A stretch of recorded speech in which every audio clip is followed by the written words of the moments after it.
اما بعد، میرے بزرگوں، آپ حضرات سے کوئی خطاب نہیں کرنا ہے، آپ تو خود ماشاءاللہ اہل خطاب ہیں، بلکہ آپ سے کچھ التماس کرنا ہے،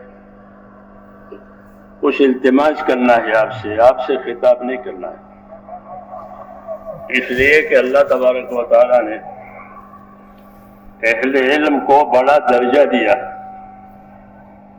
ہاں، یرفع اللہ الذین آمنوا منکم والذین اوتوا العلم درجات، اللہ کے ہاں درجات کی بلندی کے لیے دو ہی سبب ہیں، ایک ایمان ہے، ایک علم ہے، اور کسی چیز کی قیمت نہیں ہے، اور کسی چیز کی قیمت ہوتی بھی ہے تو اس کی وجہ سے ہوتی ہے، ایمان کی وجہ سے، علم کی وجہ سے۔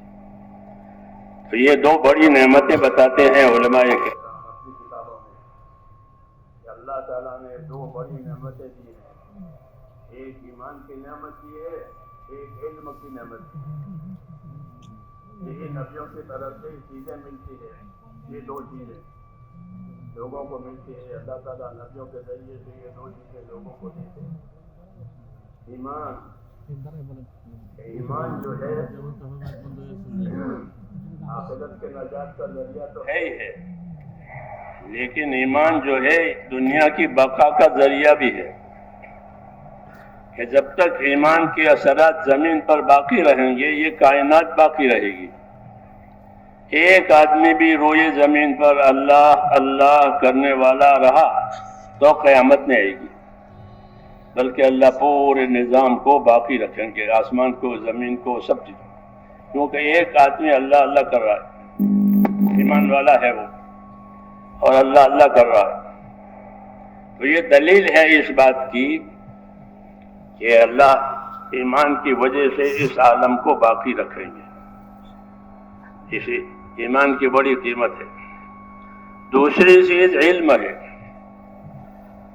کیونکہ ایمان کا تقاضا ہوتا ہے اطاعت کا، کہ اللہ نے ایمان دیا ہے تو ایمان کا کیا تقاضا ہے؟ کہ ایمان کا تقاضا اطاعت، اور کوئی تقاضا نہیں، ایمان کی دعوت اور اس کے لیے اطاعت کرنا۔ وما ارسلنا من رسول الا لیطاع باذن اللہ، کہ جب کبھی کوئی رسول آیا ہے تو اس نے ایمان سکھا کر اطاعت کا سبق دیا ہے، تو ایمان کا تقاضا ہوتا ہے اطاعت کرنا۔ اطاعت کے خلاف ہے وہ معصیت ہے، اس کی جگہ نہیں ہے، اس کی کوئی گنجائش نہیں ہے کہ معصیت کی جائے۔ روئے زمین پر کوئی جگہ معصیت کے لیے نہیں بنی ہے، ساری زمین عبادت کے لیے بنی ہے۔ جی ہاں، ان ارض واسعۃ فإیایا فاعبدون، میری زمین بہت کشادہ ہے، اس پر میری عبادت کرنا، یہ حکم ہے۔ تو ایمان، تو جب عبادت ہوئی، اطاعت ہوئی ایمان کی وجہ سے، تو پھر اس عبادت کے، اس اطاعت کے حدود، قیود، شروط ہونے چاہیے تاکہ وہ صحیح طریقے پر وجود میں آوے۔ اس لیے اللہ تعالیٰ نے علم اتارا ہے کہ علم کی وجہ سے زندگی کی ذمہ داریوں کی صحیح رہبری ہوتی ہے۔ اگر علم نہیں ہوتا تو یا تو وہ چیزیں رواجی ہوتی ہیں، یا اس میں غلو ہوتا ہے، یا اس میں تقصیر ہوتی ہے۔ تو غلو سے بھی بچنا ہے، تقصیر سے بھی بچنا ہے، اور ایمان کی وجہ سے اطاعت کا صحیح معیار قائم ہو جائے زندگی میں، اس کے لیے اللہ تعالیٰ نے علم اتارا ہے۔ ہاں، نبوت کے علوم حضور صلی اللہ علیہ وسلم کو، چونکہ آخری نبی ہیں اور پوری انسانیت کے لیے آئے ہیں، تمام جناتوں کے لیے آئے ہیں، اس لیے آپ صلی اللہ علیہ وسلم کو علم کمال درجے کا دیا گیا۔ ایمانیات کا علم علی وجہ الاتم دیا گیا، عبادات کا علم علی وجہ الاتم دیا گیا، معاملات، معاشرت، اخلاق، تزکیہ، ان تمام قسم کے علوم آپ کو علی وجہ الکمال دیے گئے۔ اب کسی سے کوئی اضافی لینے کی ضرورت نہیں ہے، اور اللہ نے ان علوم کی حفاظت کی بھی ذمہ داری لی ہے کہ اللہ ان علوم کی حفاظت کرے گا، تاکہ جب تک اس کے طلبگار پیدا ہوں گے وہ ان کو ملے گا۔ ہاں، تو یہ ذمہ داری ہے. کیوں کہ اصل یہی ہے کہ زمین پر ایمان ہو، زمین پر علم ہو، یہ اصل ہے. اس لیے اللہ کے ہاں علم کی بڑی قدر ہے، علم والوں کی بڑی قدر ہے، علم والوں کے بڑے درجے ہیں، ان کے بڑے فضائل ہیں.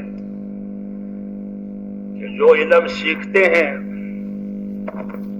علم سیکھتے ہیں، ان کے لیے مخلوق مغفرت کی دعا کرتی ہے. مچھلیاں، چونٹیاں، یہ مغفرت کی دعا مانگتی ہے. کیوں کہ وہ سیکھتے ہیں علم دین کو، اور جو سکھاتے ہیں ان کے لیے رحمت کی دعا ہوتی ہے. ان اللہ وملائکتہ لیصلون علی معلم الناس الخیر.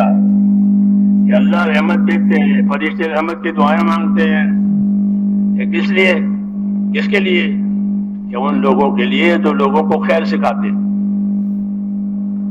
سکھانے والوں کے لیے دعائے رحمت ہے، سیکھنے والوں کے لیے دعائے مغفرت ہے.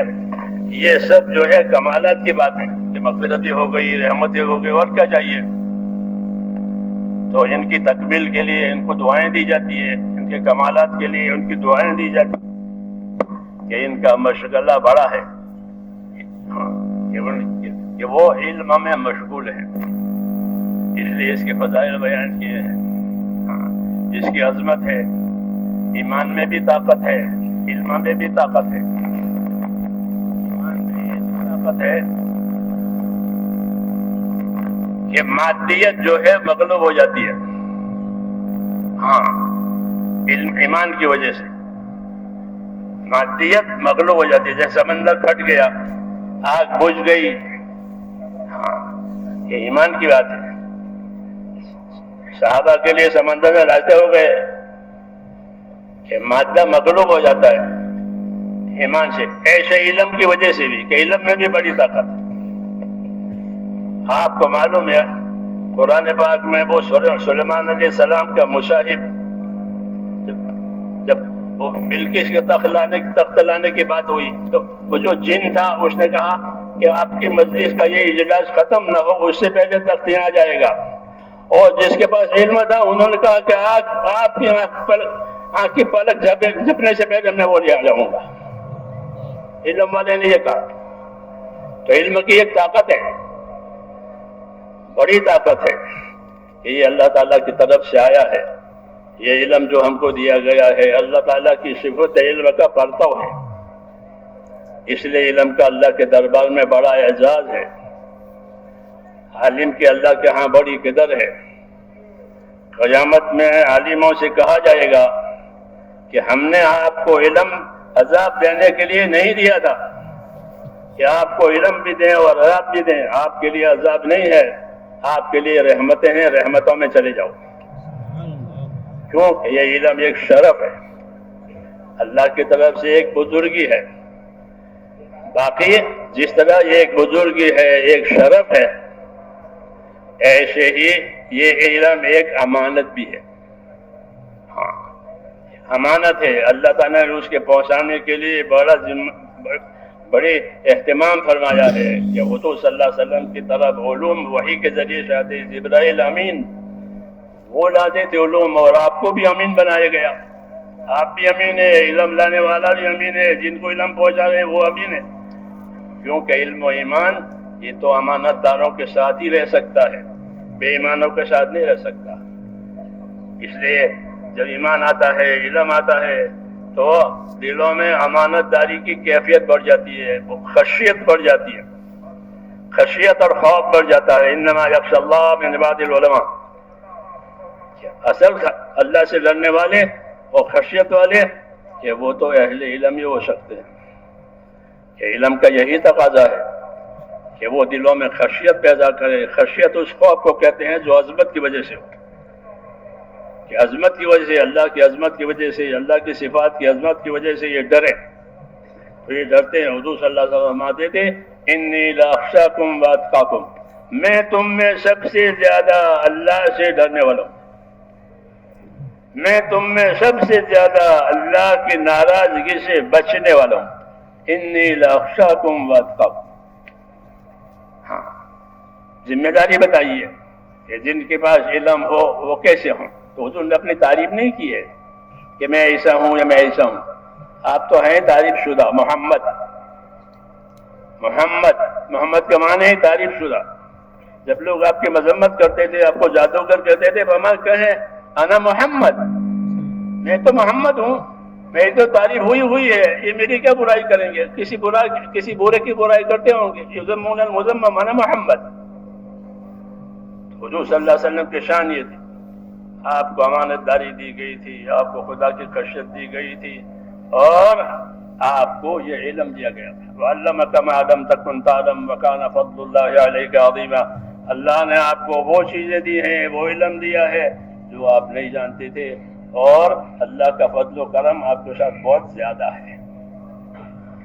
اس لیے ان باتوں کی روشنی میں یہ بات سمجھی جا سکتی ہے کہ اللہ نے اس علم کے اندر بڑی خیر رکھی ہے، بلکہ ساری خیر آنے کا یہی ذریعہ ہے، اور کوئی ذریعہ نہیں ہے. کہ انسانوں کی زندگی میں، ایمان والوں کی زندگی میں کوئی خیر آ سکتی ہے تو اس علم کے ذریعے سے ہی آ سکتی ہے، اور کوئی راستہ نہیں ہے. ہاں، اس لیے حضور صلی اللہ علیہ وسلم نے اپنے علم و ہدایت کی مثال بارش کی سے دی ہے کہ جو علم و ہدایت مجھے اللہ نے دیا ہے وہ ایسا ہے جیسا سے آسمان سے آنے والا پانی.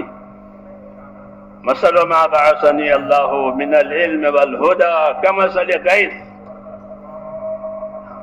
کہ جو علم و ہدایت دے کر پروردگار نے مجھ کو بھیجا ہے وہ تو بارش کی طرح سے جو آسمان سے برستی ہے. ظاہر بات ہے کہ آسمان سے جو بارش برستی ہے، جو پانی پڑتا ہے، اس میں سب کی حیات کا سامان ہے. زمین کی جتنی مخلوق ہے ان تمام مخلوق کی حیات کا سامان اس پانی میں ہے. وَجَعَلْنَا مِنَ الْمَاءِ كُلَّ شَيْءٍ حَيٍّ، کہ ہم نے پانی سے ہر چیز کو حیات دی ہے. اس پانی سے حضور نے تشبیہ دی ہے اس علم کی، کہ جس طرح اس پانی سے زمین کی ہر مخلوق پرورش پاتی ہے، ان کی حیات باقی رہتی ہے، اس طرح اس علم کے ذریعے سے اور اس علم کی وجہ سے انسانوں کے جتنے طبقے ہیں، چھوٹے بڑے اونچے نوچے، ان تمام طبقوں کی کامیابی صرف اس علم سے. اگر ان کے پاس یہ علم نہیں ہے، اپنا دوسرا علم ہے، تو کوئی ذمہ داری نہیں ان کی کامیابی کی، بلکہ وہ ان کے لیے دنیا کی ایک زینت ہے. ہاں، کوئی وعدہ نہیں ہے کسی علم پر بھی سوائے اس علم کے جو اللہ تعالیٰ نے ہم کو رسول صلی اللہ علیہ وسلم کے ذریعے سے دیا ہے. اس لیے اللہ کے دربار میں اس کی بڑی قیمت ہے اور اس کی بڑی ذمہ داری ہے. ہاں، یہ علم دلوں پر اترتا ہے، دلوں پر اتارا گیا ہے، آپ کے دل پر یہ علم اترا ہے. ہاں، یہ وہی اس کی جگہ ہے، ایمان اور علم کی جگہ قلوب ہے، کہ یہ قلوب کے لیے پرورش کے لیے، قلوب کی نورانیت کے لیے، قلوب میں اللہ کی طرف عنابت پیدا کرنے کے لیے یہ دیا گیا، تاکہ اللہ کی طرف دلوں کا رجوع ہو جائے. اس اعتبار سے یہ بڑی نعمت ہے، بڑی روشنی ہے، یہ ایک نور ہے اللہ کی طرف سے، جس سے حق اور باطل میں امتیاز ہوتا ہے اس علم کی وجہ سے، اور زندگی نکھر کر سدھر کر اس علم کی وجہ سے صحیح بنتی ہے، کیونکہ اس میں زندگی کے فرائض اور زندگی کے جو ضروریات ہیں وہ بتائی جاتی ہے. آخرت کی نجات کا سامان اس کے اندر بتایا گیا ہے. آپس کے تعلقات، آپس کے حقوق، اس میں کیا ذمہ داریاں ہیں وہ اس کے اندر بتائی گئی ہے، کیونکہ دنیا کو اللہ نے دارالحقوق بتایا ہے کہ یہ دارالحقوق ہے. دارالحقوق اس لیے وجہ ہے کہ یہاں تعلقات قائم ہوتے ہیں انسانوں کو ایک دوسرے سے، مختلف قسم کے تعلقات، اور جب تعلقات قائم ہوں گے تو تعلقات کی وجہ سے حقوق بھی واجب ہوں گے. ہاں، ورنہ تعلق کا کوئی مطلب نہیں ہے. تعلقات جتنے آتے ہیں وہ حقوق لے کر آتے ہیں. تو تعلقات میں کیا حقوق ہیں، اس حقوق کی خبر اس علم میں دی گئی ہے جو اللہ تعالیٰ نے رسول صلی اللہ علیہ وسلم کو دیا ہے. سب سے پہلے اللہ کا حق ہے، اللہ سے اول کوئی نہیں. اللہم انت الاول فلیس قبلک شیء، اے اللہ تو اول ہے، تو اس سے پہلے کوئی نہیں ہے. تو سب سے پہلے اللہ کا حق ہے کہ اللہ کا کیا حق ہے، اللہ کا کیا حق ہے جس نے پیدا کیا ہے. حضور صلی اللہ علیہ وسلم نے حضرت معاذ بن جبل سے پوچھا، معاذ تدری ماذا حق اللہ، کہ معاذ آپ کو معلوم ہے اللہ کا کیا حق ہے؟ مجھے نہیں معلوم ہے۔ ہاں، تو حق کی بات کی جا رہی ہے کہ حق پہچانے، حق ادا ہوئے، حق کی کیا کیفیت ہے، کتنے حد ہے، تو حق کی بات ہو رہی ہے۔ اس لیے معاذ سے پوچھا کہ معاذ آپ کو معلوم ہے اللہ کا کیا حق ہے؟ عرض کیا مجھے نہیں معلوم، جیسے صحابہ کی عادت تھی۔ فرمایا اللہ کا حق یہ ہے کہ اسی کی عبادت کی جائے گی، اس کے ساتھ کسی کو شریک نہیں کیا جائے گا، یہ اللہ کا حق ہے۔ تو میں نے عرض کیا کہ جو علم ہم کو ملا ہے اس میں دنیا کی تعمیر کی بات نہیں ہے کہ دنیا کی تعمیر کرو، وہ دنیا کی تعمیر تو دنیا کے فنون سے ہوتی ہے جو انسانوں کے تجربے سے حاصل ہوتے ہیں، کہ سڑکیں یوں بنتی ہے، بلڈنگیں یوں بنتی ہے، چیزیں یوں بنتی ہے، وہ الگ ہے۔ یہ علم تو اللہ سے تعلق کیسے پیدا ہو اس کے لیے ہے کہ تم اللہ کے ساتھ کیسے رہو گے، اللہ کا تم پر کیا حق ہے۔ جسے حضرت معاذ سے فرمایا کہ اللہ کے ساتھ کیسے رہو گے، کیوں کہ اللہ نے پیدا کیا ہے کہ اللہ کی طرف لوٹ کر کے جانا یہ ہمارا عقیدہ ہے کہ وہ پیدا بھی اس نے کیا ہے، وَإِلَيْنَا تُرْجَعُونَ، کہ تم سب کے سب لوٹ کر میرے پاس آؤ گے۔ تو رہنا بھی یہاں ہے، لوٹنا بھی یہاں ہے، لوٹ کر اللہ کے پاس جانا ہے، تو پھر ہماری زندگی کیا ہونی چاہیے۔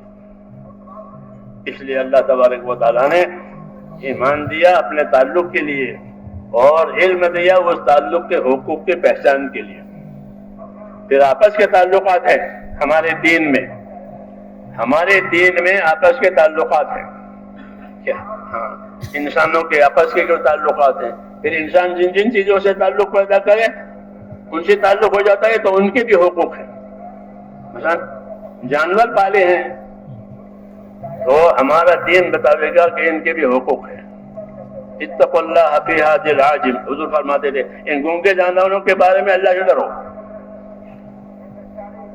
ان سے جیسے کام لیتے ہو ان کو چارہ بھی دو، تو ان کے بھی حقوق بتائے۔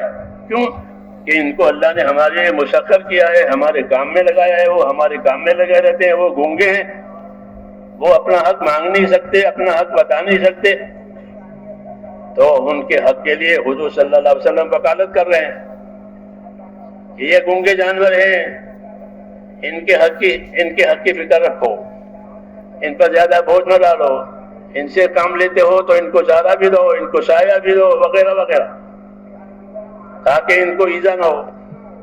یہ سب تعلیم ہے۔ تو میں نے عرض کیا کہ جو علم اللہ تبارک و تعالیٰ سے رسول کے ذریعے سے ملا ہے وہ دراصل حقوق کی معرفت کے لیے دیا ہے کہ اللہ سے لے کر کے جتنے تعلقات ہیں ان تمام تعلقات کے جو حقوق ہیں وہ حقوق ادا ہو جائیں تاکہ آخرت کا حساب آسان ہو جائے۔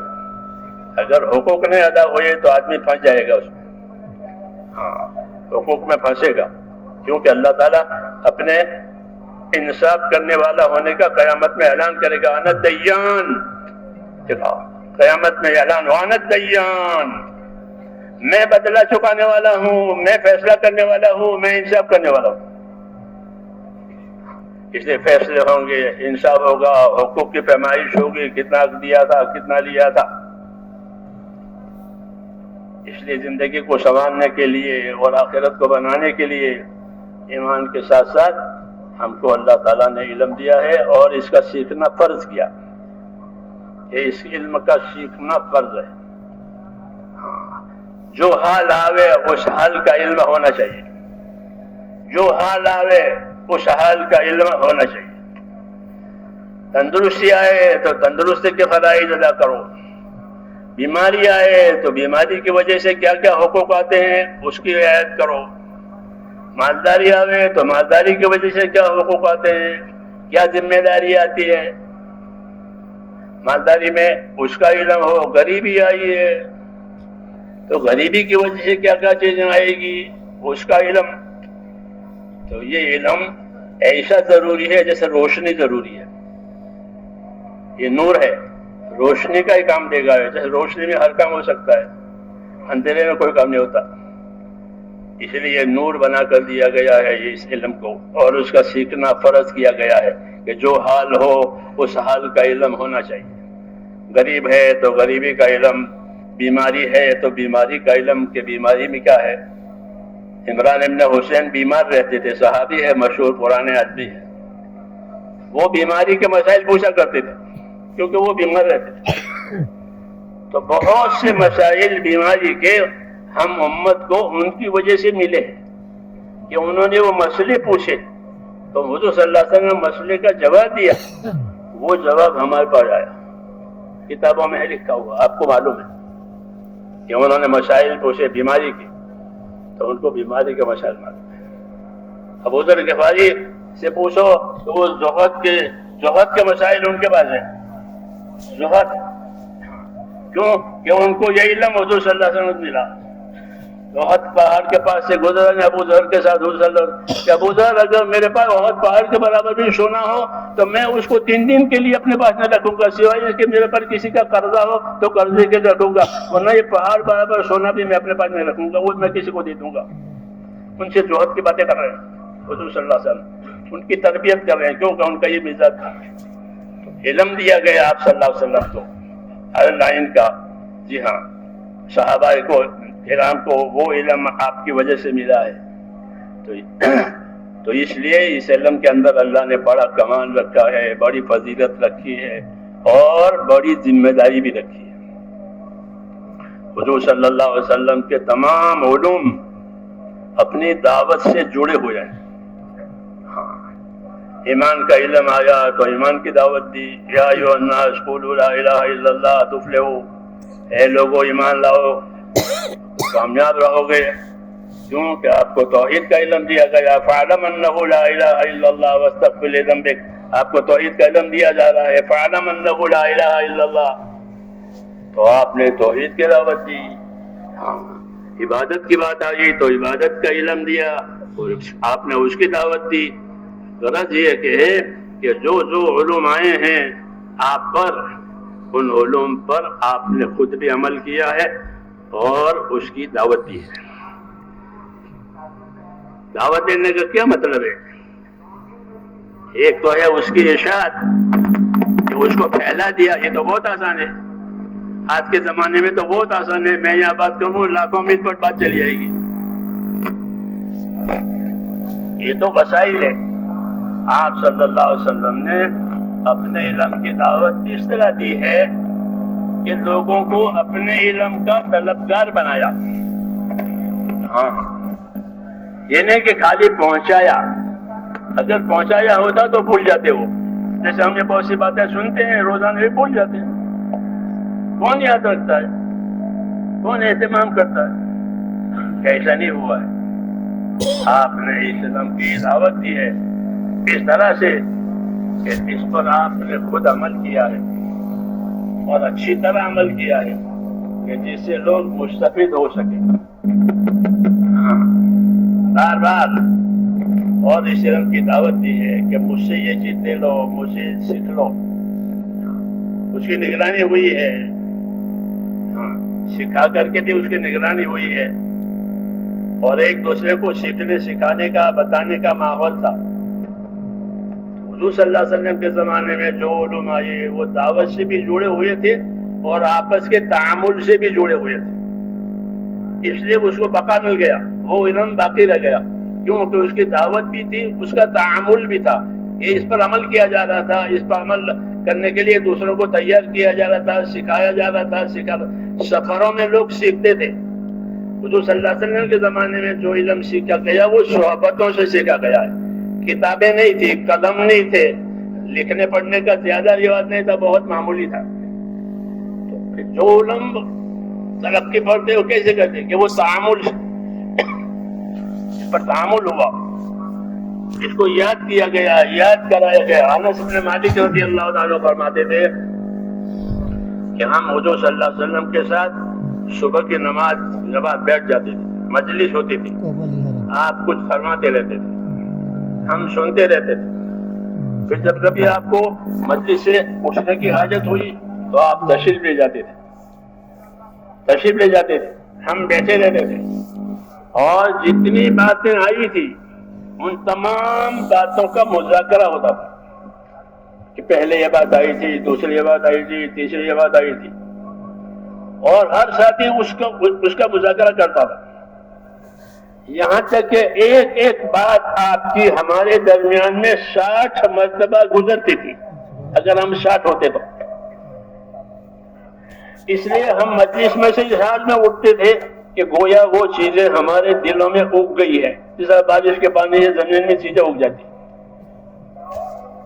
اس طرح علم لیا گیا تھا، تکرار سے، تعامل سے، محنت سے، اور صرف علم لیا نہیں گیا بلکہ اس علم کو دنیا میں پھیلایا گیا تھا اپنے عمل کے ذریعے سے، اپنے اخلاق کے ذریعے سے، اپنے تعامل کے ذریعے سے، کیونکہ علم تو دوسروں کو دینے کے لیے ہے اور اپنے آپ کو پابند کرنے کے لیے ہے۔ علم کی دو غایت ہے، علم کی دو غایت ہے، ایک غایت علم کی یہ ہے کہ اپنے آپ کو اپنے علم کا پابند کرو،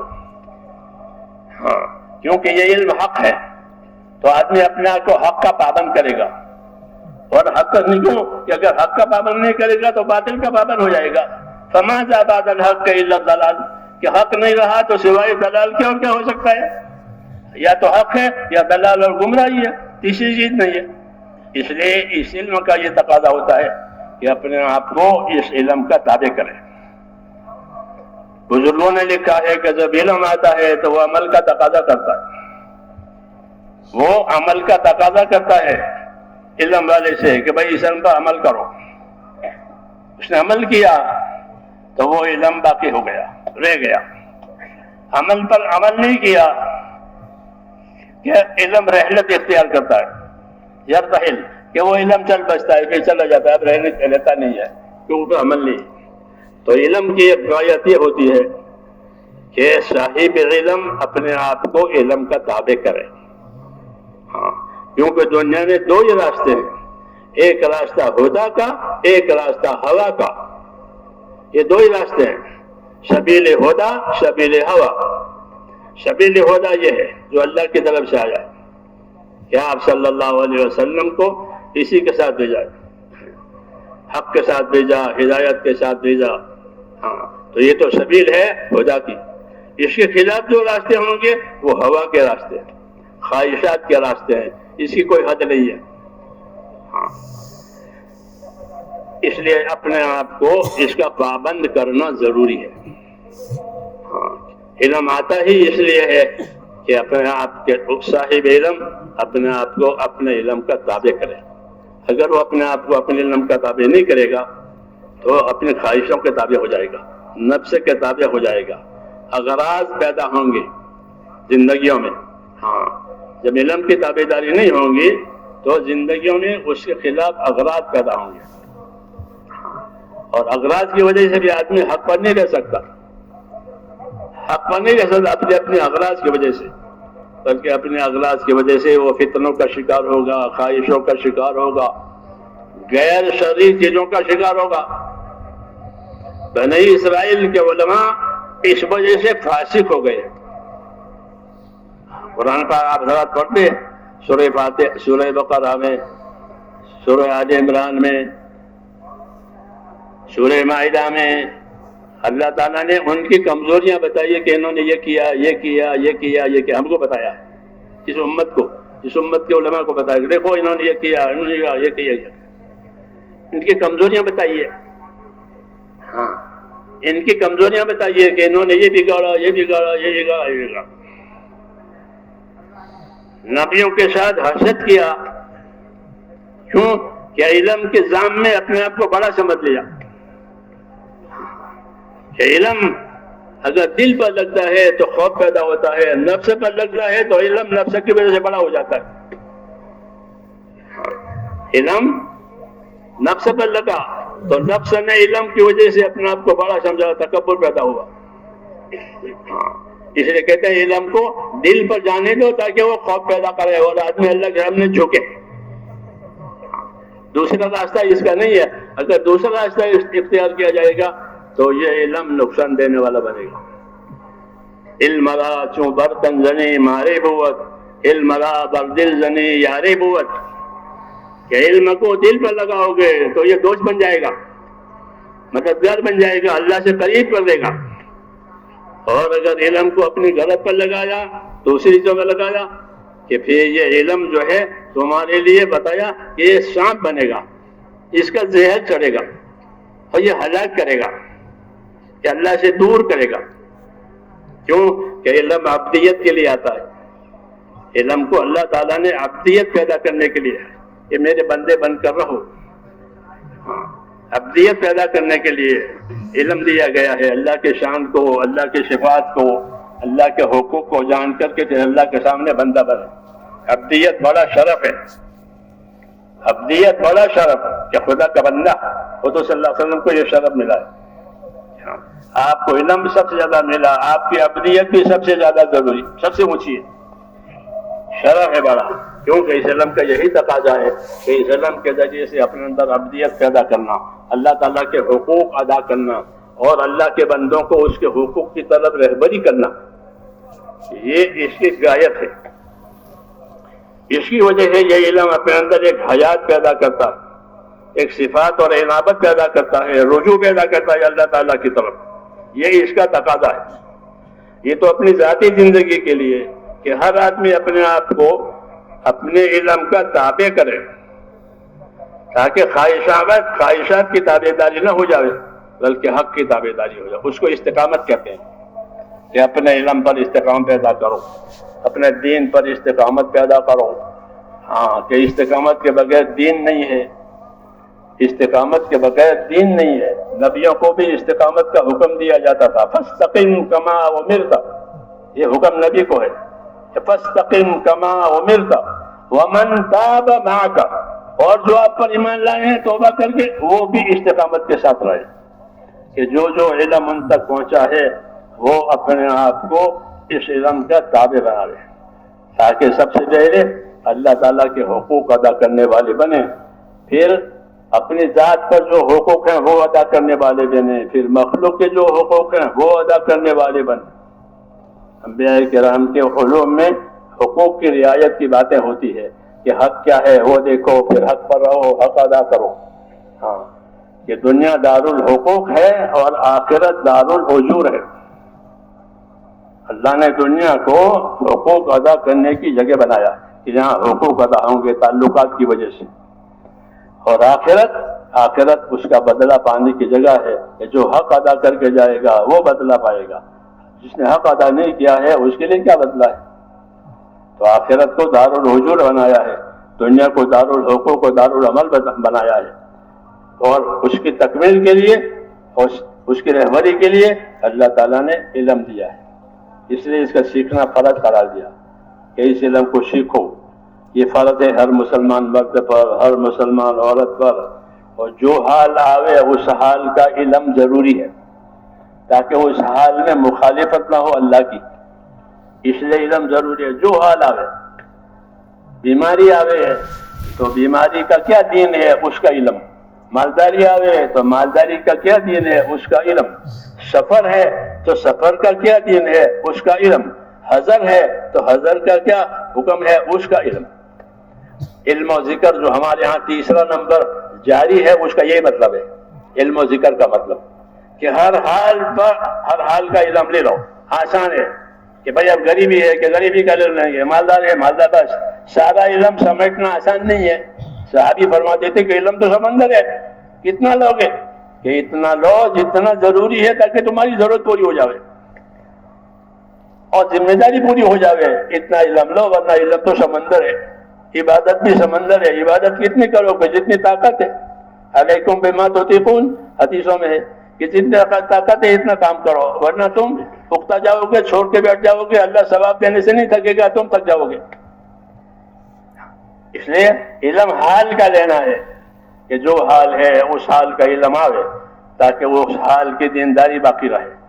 سفر میں سفر کا علم کہ یہ سفر کے یہ حکام، سفر کے یہ حکام ہے، مالداری کے حکام ہے، غریبی کے حکام ہے، بیماری کے حکام ہے. حالات آتے ہیں، دنیا حالات کا گھر ہے. دنیا حالات کا گھر ہے. اللہ تعالیٰ نہیں پسند کرتے کہ مسلمان اپنے حالات میں جہالت سے زندگی گزارے. اس لیے ان کو ہر حال کا طریقہ دیا.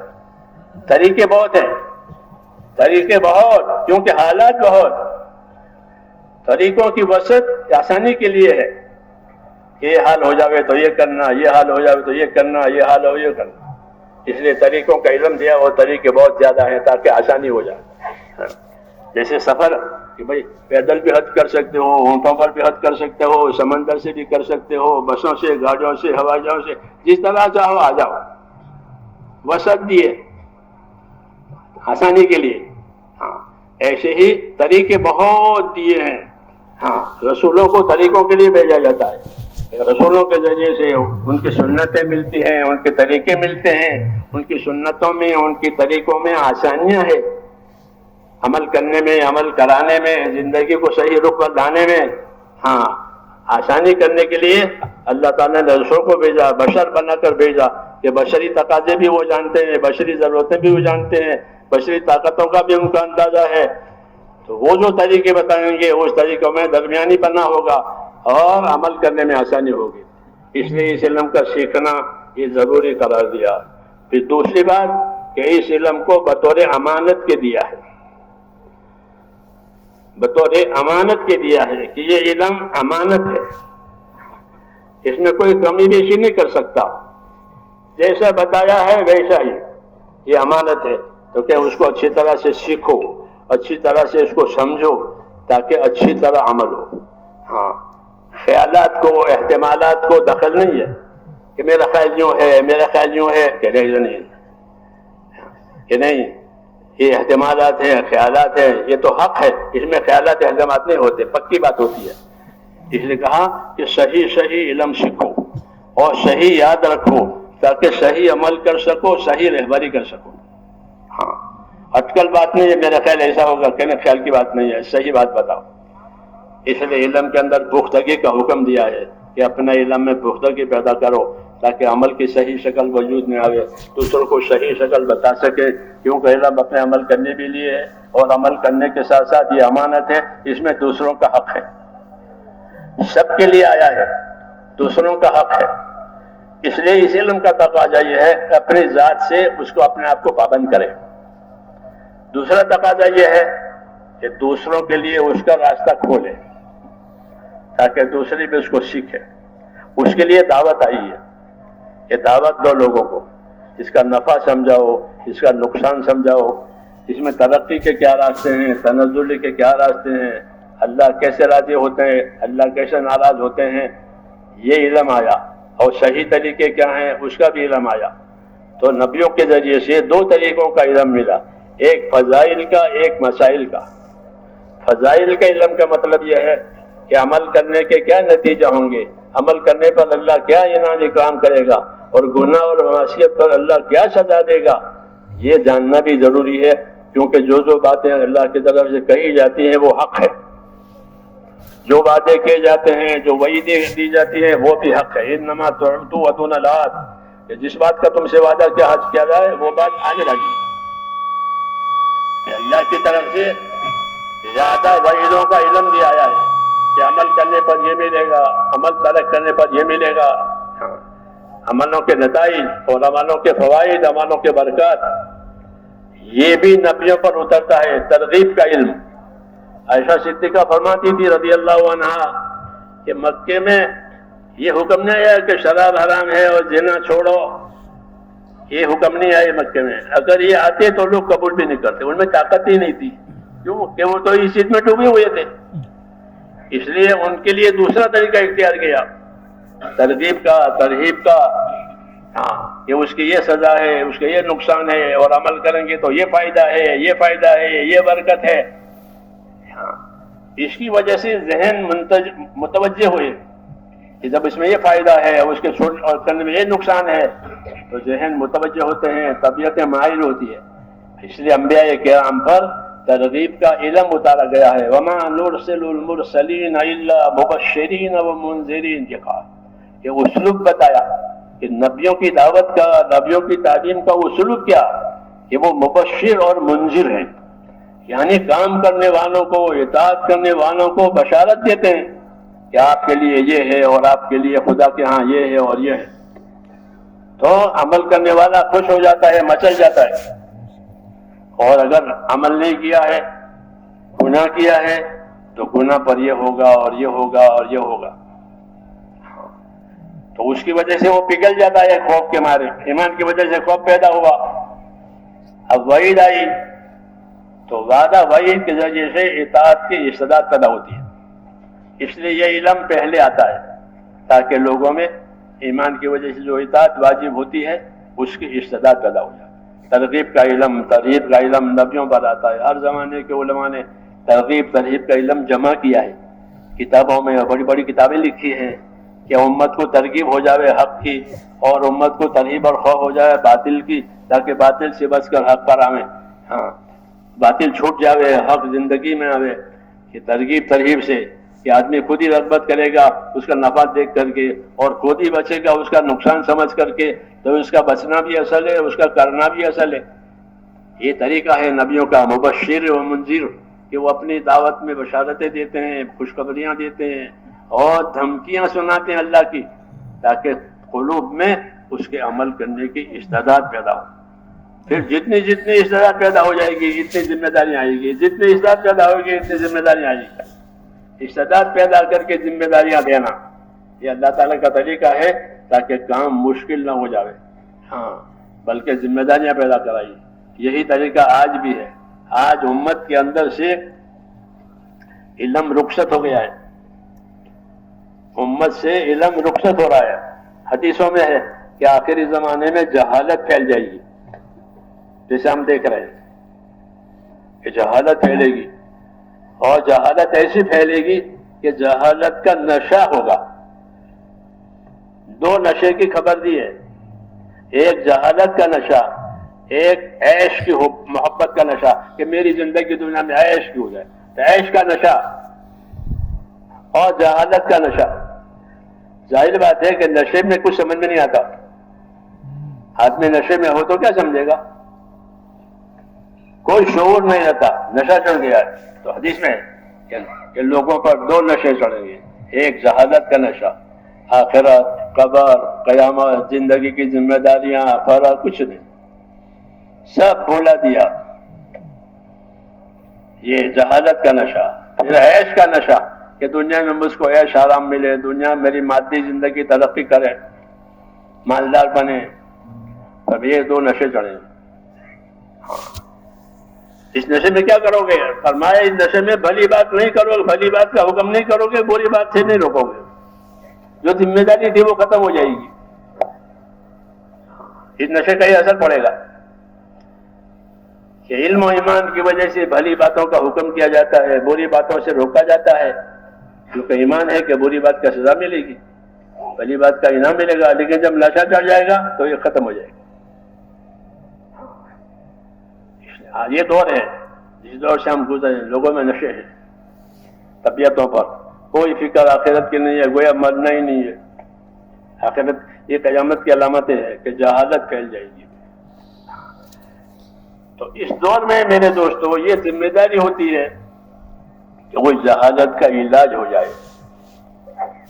اس لیے نبیوں کی طرف سے یہ علم آیا، اس کی دعوت آئی کہ لوگوں کو اس سے آگاہ کرو اپنی ذمہ داریوں سے۔ اگر وہ آتے ہیں ہمارے پاس تو ان کو ذمہ داری بتاؤ۔ جیسے طالب علم پڑھنے کے لیے آتے ہیں، وہ تو علم کی طلب لے کر آتے ہیں، لیکن وہ تھوڑے ہوتے ہیں، وہ کروڑوں میں بھی سینکڑوں ہوتے ہیں۔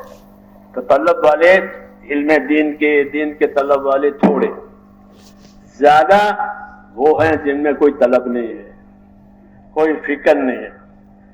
ایسی صورت میں ہماری کیا ذمہ داری ہے اور اس علم کو بچانے کا کیا راستہ ہے؟ کیونکہ جب لوگوں کی طلب نہ ہوگی تو علم اٹھ جائے گا، علم والے مر جائیں گے اور لوگ لیں گے نہیں۔ جیسے ابو درداء کہتے ہیں کہ تمہارے علماء مر رہے ہیں اور تم علم نہیں لے رہے ہو، تمہارا کیا حال ہوگا؟ تو یہ دور ہے۔ اس لیے علم کا ایک تقاضا جس طرح اپنی ذات پر لگانا ہے، علم کا ایک تقاضا ہے کہ اس علم کے لوگوں کو طلبگار بناویں، اس کی قدر و قیمت سمجھانا کہ اس علم کے ذریعے سے اصل زندگی بنے گی، دنیا کی بھی اور آخرت کی بھی، کہ دنیا کی زندگی کی برکتیں اس سے ملے گی، آخرت کی نجات اس سے ملے گی، ایمان سے اور علم سے۔ اس لیے اس کا لوگوں کو طلبگار بنانا ہے. طلبگار بنانے کے لیے ہی نبیوں پر دعوت کا حکم آتا ہے کہ دعوت کے ذریعے سے نفع بتاؤ، نقصان بتاؤ، انجام سمجھاؤ کہ اس کا یہ انجام ہوگا، یہ انجام ہوگا. حالات کا تعلق دنیا کی چیزوں سے نہیں ہے، بلکہ حالات کا تعلق انسانوں کے عمل سے ہے. یہ نبی کا کہنا ہے. ہاں کہ حالات کا تعلق یہ چیزوں سے نہیں ہے کہ چیزیں ہوں گی تو حالات صحیح ہو جائیں گے، کہ نہیں، اعمال صحیح ہوں گے تو حالات صحیح ہوں گے. یہ قاعدے کی بات اللہ کی طرف سے کہ من اصلح ما بینہ و بین اللہ اصلح اللہ ما بینہ و بین خلقہ، کہ جو لوگ اپنا اور خدا کا معاملہ ٹھیک کر لیں گے اللہ ان کا اور مخلوق والا معاملہ ٹھیک کر دے گا. یہ بتایا گیا. تو اللہ کے ساتھ معاملہ ٹھیک کرنے کا یہی راستہ ہے کہ جو ایمان اللہ نے دیا ہے، جو علم اللہ نے دیا ہے، اپنے آپ کو اس کے تقاضوں پر لگانا، اپنے آپ کو اس کا پابند کرنا، اور جن میں نہیں ہے ان کو آگاہ کرنا، ان کو بتانا. کیونکہ یہ علم سب کے لیے اترا ہے، جیسے بارش کا پانی سب کے لیے اترا ہے. پانی منع نہیں کر سکتے کسی کو، ایسے ہی یہ علم کا چھپانا منع ہے اور علم کا پھیلانا ضروری ہے. اور پھیلانے کے لیے رواجی طریقہ تو یہ ہے کہ اس کو پھیلا دو کہ لوگ پڑھ پڑھ کر کے پھر چھوڑ دیں، جیسے آج کا دور ہے کہ پڑھ لیا چھوڑ دیا. ہاں یہ مقصد نہیں ہے، بلکہ یہ علم لوگوں کی زندگی پر اثر کرے تاکہ زندگیوں میں تبدیلی آئے. حضور صلی اللہ علیہ وسلم جس زمانے میں بھیجے گئے تھے وہ جاہلیت کا دور تھا. جاہلیت، ہاں کہ جاہلیت سوار تھی اوپر سے نیچے تک. اس کے جواب میں حضور صلی اللہ علیہ وسلم نے کام کیا وہ جاہلیت کو رد کرنے کے لیے. اور اس میں آپ صلی اللہ علیہ وسلم کی دو چیزیں استعمال ہوئی دعوت کے ذریعے سے. ایک آپ کے اخلاق استعمال ہوئے، ایک آپ کا علم استعمال ہوا.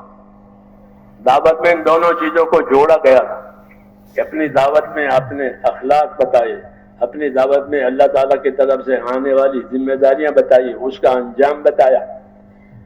تو جو سلیم طبیعتیں تھیں وہ مائل ہو گئی، اگرچہ وہ تھوڑے تھے لیکن وہ سلیم الطبع تھے تو وہ مائل ہوئے.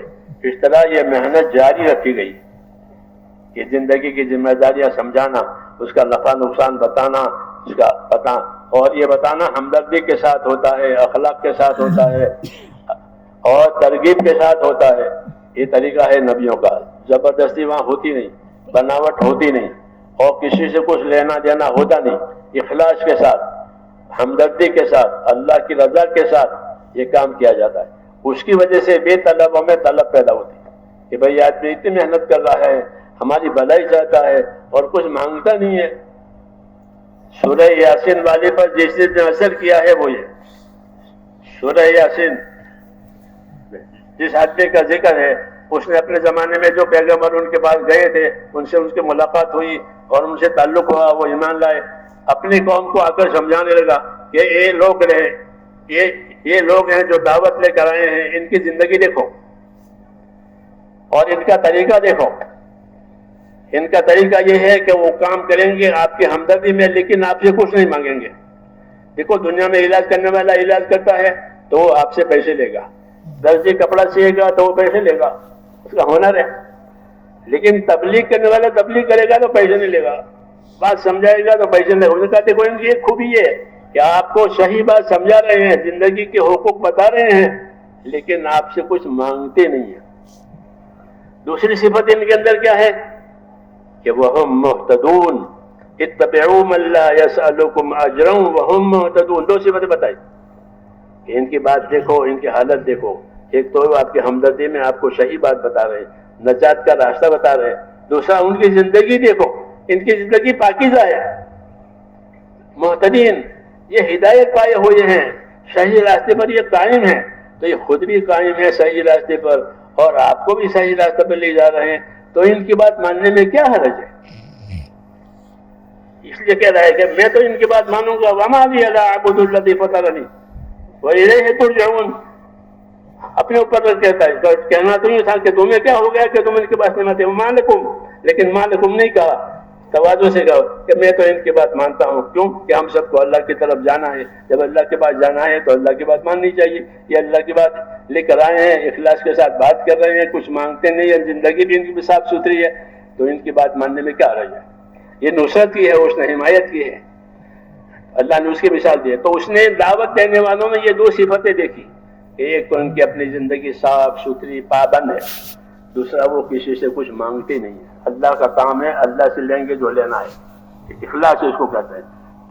تو اس دعوت میں، اس علم میں یہ بات ہے کہ علم اخلاص کے ساتھ، علم کے تمام کام اخلاص کے ساتھ، آخرت کے بننے کے ساتھ، اور اللہ کے مخلوق میں ہمدردی کے ساتھ، کہ اس علم کے ذریعے سے اللہ کے بندوں میں ہمدردی کی جائے گی کہ جن کے راستے صحیح نہیں ہے، جن کی زندگی صحیح نہیں ہے، ان کو صحیح راستے پر لایا جائے گا، اور اگر وہ صحیح راستے پر آتے ہیں تو ان کو صحیح راستے کی مزید تعلیم دے کر ان کو ترقی کریں گے۔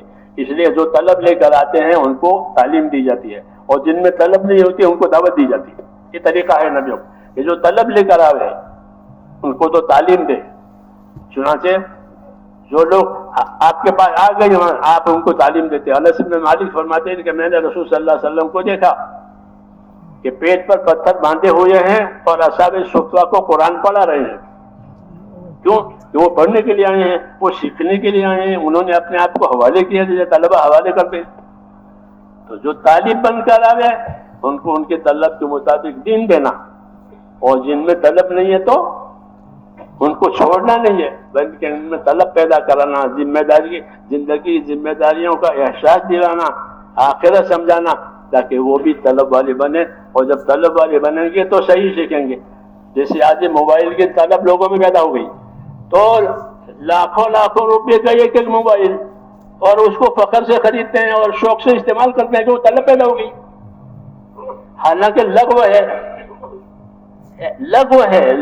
ہے۔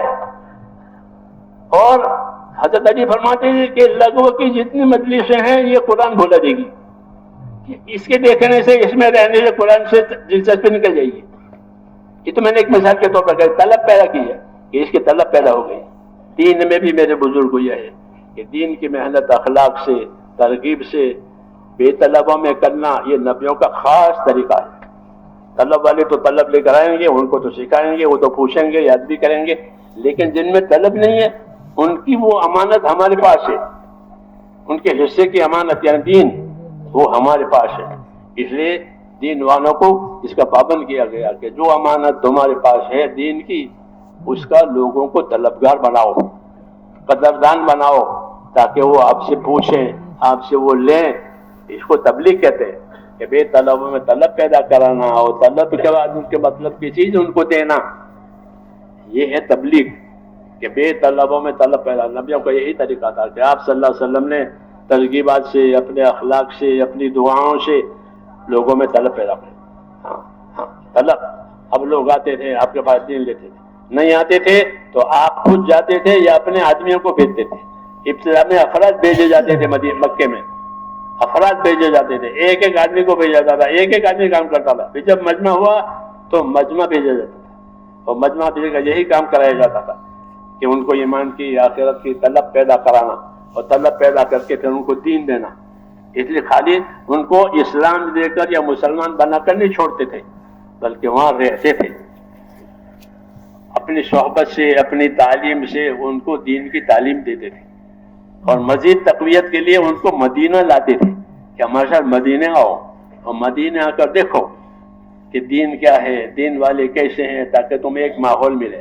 تو اس طرح بے طلبوں میں طلب پیدا کر، پھر ان میں طلب پیدا ہو جاتی تھی، اور وہ پھر اپنی زندگی کی ذمہ داریاں پوچھتے بھی تھے، عمل بھی کرتے تھے۔ میرے بزرگوں، آج بھی یہ بات ہے کہ اس علم کا ایک تقاضا یہ ہے، جیسے میں نے کہا کہ اپنی ذات پر اس کو لگانا، اپنے آپ کو پابند کرنا۔ دوسرا تقاضا یہ ہے کہ یہ مشترک سرمایہ ہے، سب کے لیے آیا ہے، سب کے لیے آیا ہے۔ یہ جب سب کے لیے آیا ہے تو سب کو پہنچنا چاہیے، اس لیے اس میں دعوت کو جوڑا گیا ہے کہ دعوت کے ذریعے سے یہ دوسروں تک منتقل ہو سکتا ہے۔ اور دعوت دینے کا خاص وہ طریقہ ہے جو نبیوں کا ہے کہ اخلاص کے ساتھ، اپنے جان مال کی قربانی کے ساتھ، اور بندوں کی ہمدردی کے ساتھ۔ ان کو حقیر سمجھ کر نہیں کریں گے، کہ بلکہ جس طرح ماں باپ اپنی اولاد کو حقیر نہیں سمجھتے چاہے کیسی ہو، بلکہ ماں باپ کو ہمدردی ہوتی ہے اپنی اولاد کی ترقی کے لیے، ان کی راحت کے لیے، ان کی تربیت کے لیے، ان کے اندر ایک جذبہ ہوتا ہے۔ اسی جذبے کے ساتھ کہ امت کے ساتھ ہمدردی کرنے، ہر نبی اپنی امت کا ہمدرد ہوتا تھا، آج بھی امت کے جو ذمہ دار ہیں اہل علم ہیں ان کے ذمے بھی یہ ہے کہ باقی امت سے ہمدردی کریں اور ہمدردی کے ساتھ ان کو اللہ کی طرف متوجہ کریں. اس لیے جو پڑھنے کے لیے آئیں گے ان کو تو پڑھائیں گے اور جو نہیں آئیں گے ان کے پاس جائیں گے. نفر، سفر، ہجرت، نصرت یہ خاص خاص کام ہیں جو نبیوں کی زندگی میں رہے ہیں. اس کی وجہ سے ایمان اور علم اور اخلاق اس کا تعدیہ ہوا، یعنی یہ پھیلا، یہ چیزیں پھیلائی. وہی طریقہ آج بھی ہے. سنت طریقہ ہے یہ کہ مجمع ہو گیا تو مجمع کی طرف مجمع بن کر جاؤ، جماعتیں بنا کر جاؤ. حضور صلی اللہ علیہ وسلم جب مجمع نہیں تھا افراد دیتے تھے، جب مجمع ہو گیا تو افراد مجمع بھیجتے تھے، جماعت بنا کر بھیجتے تھے اور وہ ان کو ابتدا سے ہی تعلیم دیتے، ایمان کی تعلیم، پھر عبادت کی تعلیم، پھر ان کے ماحول ان کا کیسا بنے اس کی وجہ سے وہ ان کے درمیان میں رہتے تھے. بعد جماعتیں جو حضور نے بھیجی ہے 6 مہینے رہی ہے. 6 مہینے خالد بن ولید کو بھیجا، حالانکہ وہ 8 ہجری میں مسلمان ہوئے تھے، لیکن انہوں نے دین سے کہا، وہ طاقتور آدمی تھے تو ان کو یمن بھیجا تو وہ 6 مہینے وہاں رہے. 6 مہینے تک تعلیم تربیت. ہاں پھر جب کسر رہی تو حضرت علی کو بھیجا تاکہ ان کی کسر نکل جائے. یہی طریقہ آج بھی ہے. اس سے کیا ہوگا کہ علم ترقی کرے گا، لوگ علم کے زیادہ طلبگار بنیں گے، کیونکہ جب ان میں دین آیا تو وہ علم کی طلب بھی کریں گے، اخلاق کی ہر چیز کی طلب کریں گے. اس لیے لوگوں میں دین کی طلب پیدا کرانے سے وہ دین کے طالب بنیں گے. طالب بنیں گے تو دین لیں گے. اگر ان میں طلب نہیں ہے تو سن کے چھوڑ دیں گے. اس لیے کہتے ہیں ہم صرف سنانا نہیں چاہتے بلکہ اپنی صحبت سے، اپنی محنت سے، اپنے اخلاق سے، اپنی تعلیم سے ان میں اس چیز کی فکر اور طلب پیدا کریں. اس کے لیے سنت طریقہ ہے کہ جماعتیں بن کر کے پھریں اور لوگوں کی اصلاحات اور صلاحات کے مطابق ان کو اس کام کی طرف متوجہ کریں. اس لیے الحمدللہ اللہ تعالیٰ نے اس محنت کے ذریعے سے ایک راستہ قائم کر دیا، اس کا ماحول بنا اور اللہ تعالیٰ نے اس کا فائدہ بھی دکھایا. اس لیے اہل علم حضرات سے بھی یہی التماس ہے. اہل علم سے 2 چیزیں چاہی جاتی ہیں. ایک وہ حضرات ہیں اہل علم کہ جن کو اللہ تعالیٰ نے ایک مقام دیا ہے، اہل مقام ہے وہ. اہل مقام حضرات سے اس کام کی تائید چاہی جاتی ہے کہ آپ حضرات اپنی جگہ سے تائید کریں. جیسا مولانا الیاس صاحب رحمۃ اللہ علیہ، مفتی کفایت اللہ صاحب، مولانا مدنی صاحب، مولانا لاہوری صاحب کے پاس، ان کے پاس، اور ان سے تائید مانگتے تھے کہ آپ اس کام کی تائید دیں، یہ کام کیسا ہے. ان حضرات نے تائید کی، یہ صحیح ہے، یہ صحیح ہے، یہ ہونا چاہیے. تو خوش ہو گئے کہ اہل علم نے تائید کر دی، چونکہ یہ وہ اہل علم ہے جو اپنا مقام رکھتے تھے بڑے. دوسرے وہ اہل علم ہے جو خدمتوں میں مشغول ہے، درس و تدریس میں، تصنیف تعلیف میں، دوسرے دینی کاموں میں. یہ اہل خدمت کہلاتے ہیں، وہ اہل مقام کہلاتے ہیں. جو اہل مقام ہے ان سے تائید مانگی جاتی ہے کہ ان کی تائید سے لوگوں کے ذہن کھل جائیں گے، کیونکہ ان کا ایک مقام ہے. میں گیا تھا اعظم گڑھ، بہت سال ہوئے، پہلے 58 میں، تو وہاں کام نہیں تھا بالکل. میری جماعت پہلی جماعت تھی، لوگ تو اچھے تھے. مولانا عبدالغنی صاحب پھول رحمۃ اللہ علیہ ہمارے حضرت ثانی رحمۃ اللہ علیہ خاص آدمیوں میں سے تھے، ان کا وطن ہے وہ. تو وہ ضعیفی کی حالت میں تھے اس وقت، وہ اپنے وطن میں تھے، بعد میں تو وہ چلے گئے پڑوس میں. تو وہ تھے وہاں. اثر کے بعد ان کی مجلس ہوتی تھی تو ہماری جماعت تھی، ہم بھی مجلس میں پہنچ گئے. انہوں نے ہم کو دیکھا، حضرت مولانا نے ہم کو دیکھ کر اپنے لوگوں سے فرمایا، دیکھو یہ آئے ہیں، ان کا خیال رکھنا. اس ماحول میں تبلیغ تھی ہی نہیں. ہم لوگ گشت کرتے تھے تو وہ لوگ چندے کے پیسے دیتے تھے، سمجھے کہ چندے والے آئے ہیں، مدرسہ کے محصل ہیں، کیونکہ وہاں یہ پہلی جماعت ہماری پہنچی. حضرت مولانا نے یہ فرمایا کہ دیکھو یہ آئے ہیں، ان کا خیال رکھنا. تو وہاں ہمارا استقبال ہوا، اجنبیت نہیں رہی. کیوں؟ ایک عالم نے تائید کی، یہ آئے ہیں. ایسے ہی ایک مرتبہ میں جارڈن میں تھا، ہماری جماعت تھی، میں نہیں کہ میں جارڈن میں تھا، شروع میں، بہت شروع میں، 70 سے بھی پہلے. تو ہم وہاں پھر رہے تھے اپنا کام لے کر کے. تو وہاں کی پولیس کو کچھ شبہ ہوا یہ کچھ لوگ ہیں جو پھر رہے ہیں، باہر کے لوگ ہیں، تو انہوں نے ہم سے تو کچھ نہیں کہا، لیکن وہاں ایک قاضی سے، شرعی قاضی، چونکہ جارڈن اسلامی ملک ہے تو شرعی قاضی ہوتا ہے، شرعی امور کو نافذ کرنے کے لیے، ان کو فون کیا کہ ایک جماعت اس طرح سے ہے اور ملک میں پھر رہی ہے، آپ شرعی قاضی ہیں تو آپ کی کیا رائے ہے ان کے بارے میں، ان کو رکھا جائے یا ان کو روکا جائے، کیا کیا جائے؟ اتفاق کہ ہم جب ان کا فون آیا تو ہم وہیں بیٹھے تھے، وہ پولیس کا افسر پوچھ رہا ہے ان کو کہ یہ لوگ دین کے نام سے پھر رہے ہیں تو ان کی کیا نوعیت ہے؟ تو وہ جو شرعی قاضی تھے وہ مدینہ منورہ میں رہ چکے تھے اور اس دعوت کے کام سے ان کو واقفیت تھی، ہماری ملاقات ہو گئی، ہم بیٹھ گئے، ان کا فون آیا ہمارے بارے میں، انہوں نے فوراً تائید کی کہ ہؤلاء ربانیون خلہم الناس یتعلمون الوضوء والصلاۃ، کہ یہ تو ربانی اللہ والے ہیں، ان کو کام کرنے دو۔ تو اس وقت سے راستہ کھل گیا ہے آج تک جارڈن میں، ایک عالم کی تائید ہے، تو وہ علماء کرام جن کو اللہ نے مقام دیا ہے ان سے اس کام میں تائید چاہیے جاتی ہے کہ اگر وہ اپنی جگہ سے تائید کریں گے تو راستہ کھل جائے گا۔ دوسرے وہ حضرات ہیں آپ اہل خدمت کہ جنہوں نے اپنے ذمے دین کی خدمت لی ہے، مدرسوں کی، مسجدوں کی، تصنیف کی، تعلیم کی، دوسرے کاموں کی، یہ اہل خدمت ہے، اہل خدمت ہے یہ۔ ان لوگوں سے کیا مانگا جاتا ہے؟ ان سے تو تائید مانگی جاتی ہے، آپ حضرات سے تعاون مانگا جاتا ہے کہ آپ حضرات اس کام میں معاون بنیں، اپنا وقت لگائیں، تائید میں تو ہیں لیکن بالفعل اپنا وقت لگائیں اور بالفعل وقت لگا کر اس کام کو اچھی طرح دیکھیں، سمجھیں اور پھر اس کام کو لوگوں کو سمجھائیں، لوگوں کو متوجہ کریں، کیونکہ آپ کی ایک علمی سطح ہے، اس سطح سے آپ کو سمجھیں گے۔ ایک عامی آدمی اپنی سطح سے سمجھتا ہے، ایک عالم اپنی سطح سے سمجھتا ہے، دونوں کے سمجھنے میں فرق ہوتا ہے۔ اس لیے اہل علم حضرات سے ہمیں کہ آپ اس کے معاون بنیں، ہاں بالفعل، اور اس کا طریقہ یہ ہے کہ ایک سال کے لیے آپ حضرات اس کام میں وقت لگائیں۔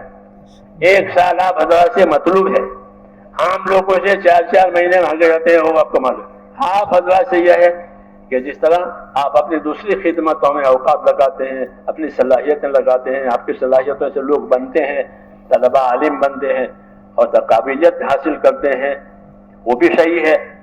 بالاضافہ یہ بھی کہ عام لوگوں میں بھی آپ حضرات کا جانا ہو، آپ حضرات کا پھرنا ہو جماعتوں کے ساتھ، تاکہ جو ایک خاص ترتیب سے، ایک عمومی اور سادہ ترتیب سے، سنت والی ترتیب سے ایک فیض جاری ہو رہا ہے، اس میں بھی آپ معاون بنیں۔